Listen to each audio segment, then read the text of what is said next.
శవాన్ని భుజాలపై మోసుకుని ఎందుకు తీసుకువెళ్తారో తెలుసా? గరుడ పురాణం ప్రకారం మనం పుట్టిన తరువాత తల్లి, తండ్రి, గురువుల యొక్క రుణాన్ని తీర్చాలి. శవాన్ని భుజాలపై మోకటం అనేది తండ్రికి చివరి సేవగా భావించబడుతుంది. ఇది పితృ రుణాన్ని తీర్చే ఒక విధానం. రెండవది, భుజాలపై మోకటం ద్వారా వారి శరీరానికి మనం ప్రేమను, గౌరవాన్ని చూపిస్తాం. ఇది చివరిసారి మానవ సంబంధాన్ని గుర్తు చేసుకునే విధానం.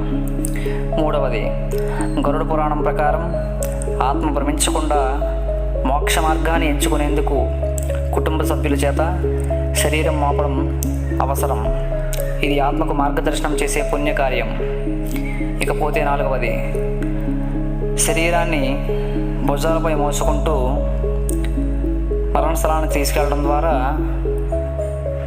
యమధర్మరాజుకి వారి శరీరాన్ని అప్పగింపు చేయబడుతుంది. ఐదవది, శవాన్ని భుజాలపై మోకడం ద్వారా కుమారులు మరియు మనవళ్ళు పితృదేవతల ప్రసాదాన్ని పొందుతారు. ఇది ఒక ప్రత్యేకమైన పుణ్యకార్యంగా పేర్కొనబడింది.